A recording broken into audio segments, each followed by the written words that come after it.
All right, ShmooCon, welcome to the first talk of the day. We have Richo, a well-known member of the community. If you've ever had a transaction go across the internet that was protected by Stripe, a bunch of Richo's early work there has kept you safe.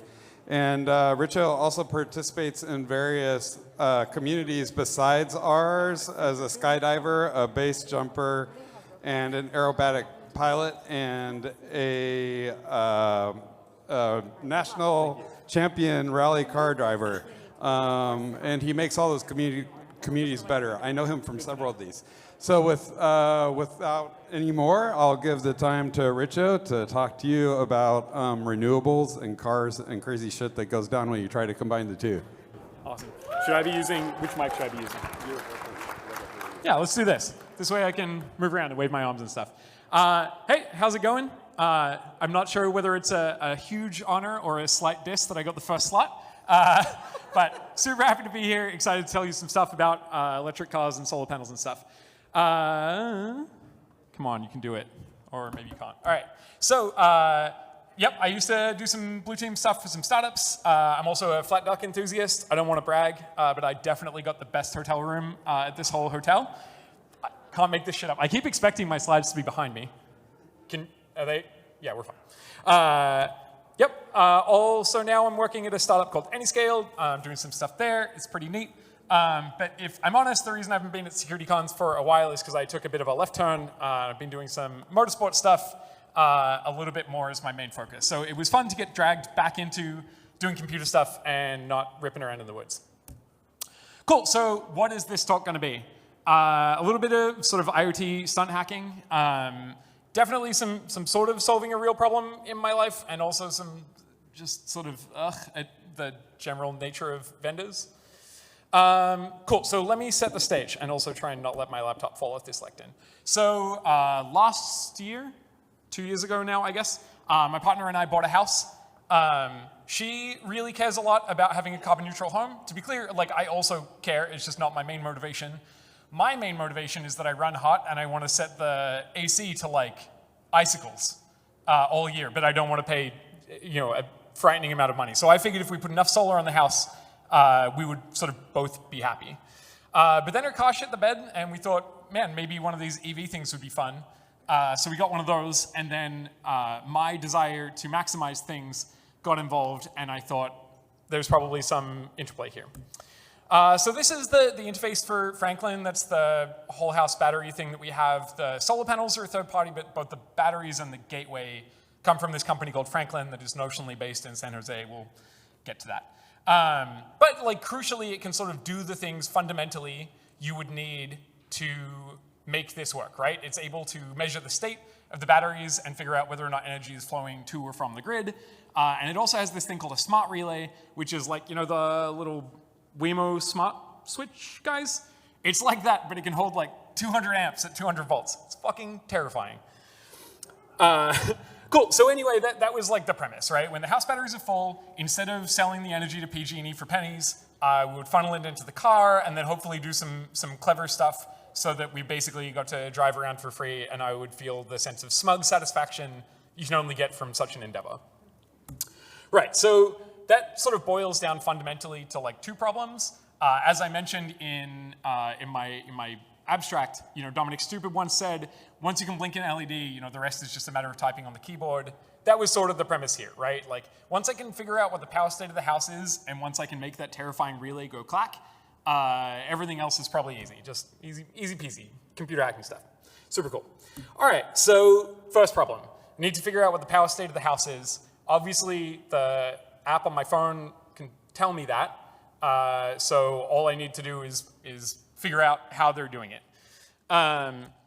With that said, I really didn't want to put debug certificates on my cell phone that I really actually care about, because I know I'm a forgetful idiot, and sooner or later that would surely have had consequences for me. Didn't really have a lab device handy. Like I said, I haven't really done sort of like spare time computer hacking stuff in quite some time, and so a lot of this was like, holy shit, how does any of this work now moment. And I also didn't have a jailbroken iOS device, so I wasn't able to get decrypted IPAs to go and statically reverse engineer. But I was like, man, maybe I still remember some reverse engineering stuff. So I grabbed the Android APK, because that's always way easier. One fun fact I learned, JDDUI, which was the tool you used for this last time I was doing this, kind of sucks now. But there's a thing called JDX that can both do all of the Dex to jar stuff automatically and also is just sort of better, works a little bit nicer. So I wound up using that. I think this is the point where I say, I think if I could do this again, I would have just used Binja or Binary Ninja.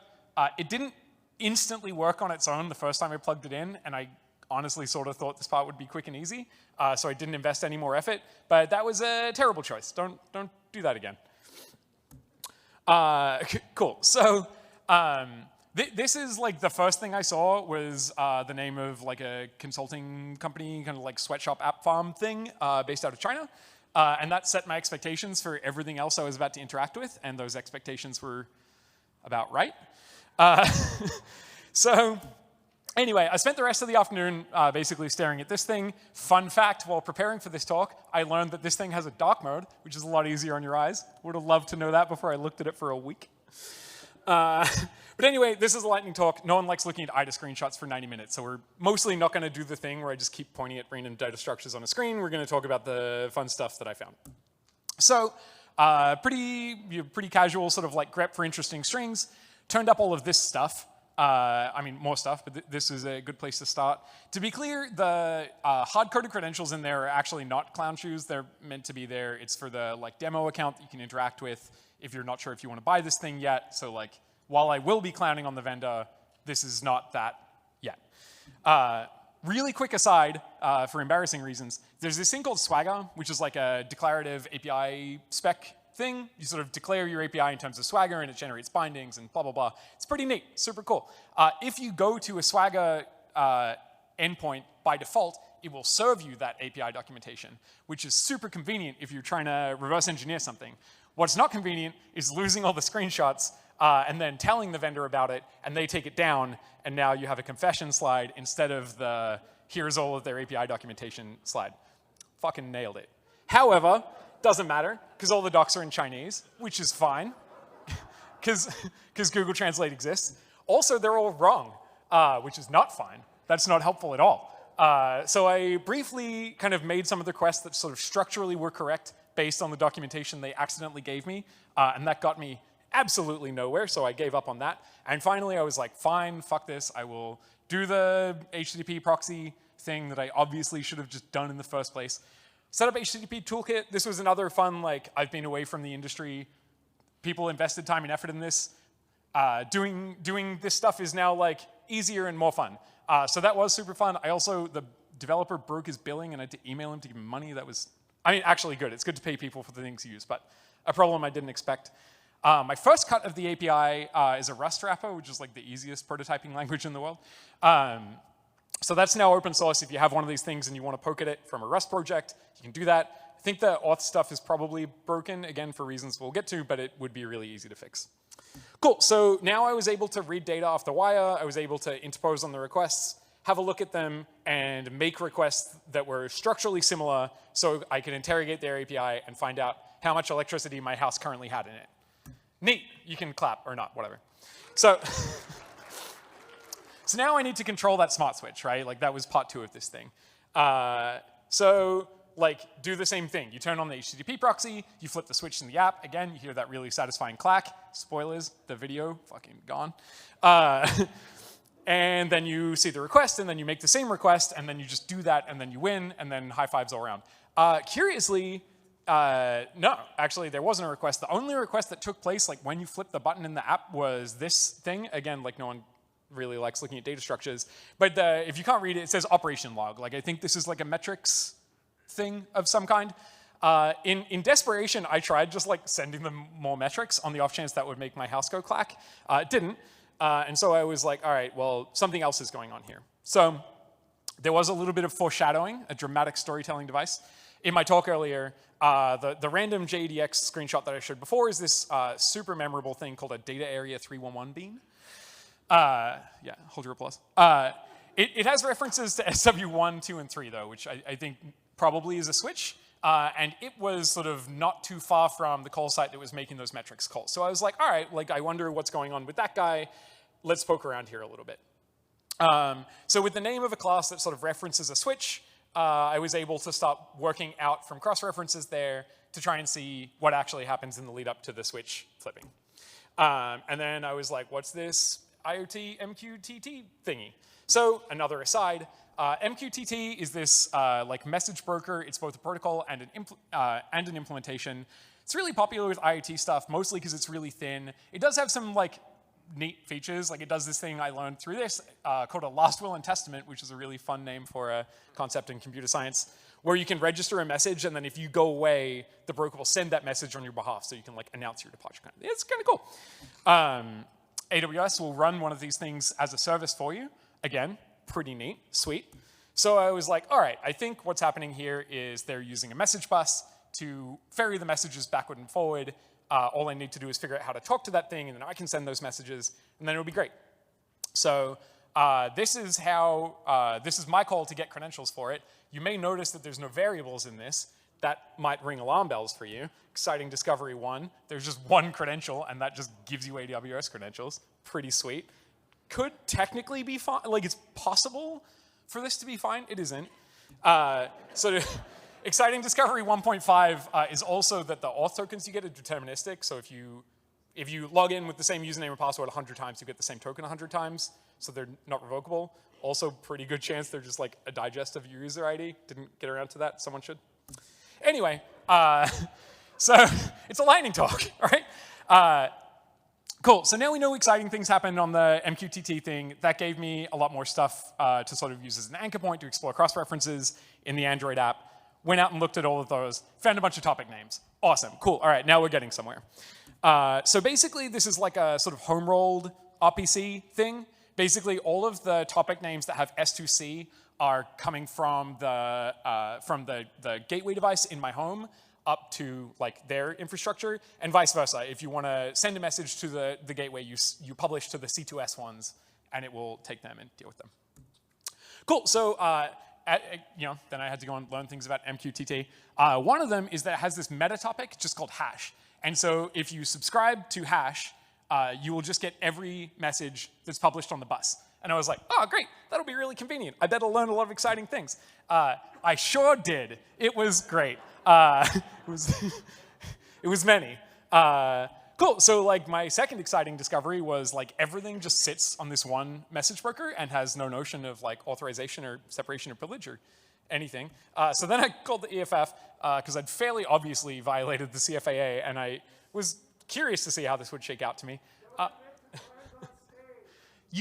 So, fun fact I learned, you have to admit to specific crimes. I talked to a lawyer. So anyway, the EFF were great. I'm getting told that I'm nearly out of time, so I'm going to hurry up. But Mario and Brendan hopped on a call with me. They really were genuinely helpful, both in getting my ducks in a row, because I was a little bit concerned at this point that when I reached out to the vendor, they were going to sort of see a path toward no one ever finding this stuff out, maybe being easier than fixing it. With that said, finding a security contact was just a huge pain. At one point, I was literally messaging random engineers on LinkedIn. Felt great. So maybe, as an industry, we could be better. All right, so I sort of knew now that I had to be a little bit careful at what I looked at, because to be clear, the car is not charging yet. Like, I'm all pissed off, but I haven't achieved any of my goals, and so, like, that won't do. So with that said, I now had to dig in, again, just trying to make sure that I only looked at my own data. So really quickly, like, this is a message. I think this one turns the switch on by looking at it. But you can see there's that command type 311, so that marries up to that 311 bean. Like, there's a ton of different like data area beans with different names in them. Equipment number is the serial number of my gateway, has a length CRC, and then this data area thing that is the JSON serialized data structure we looked at before. Easy, right? Cool. So my GIF isn't animating.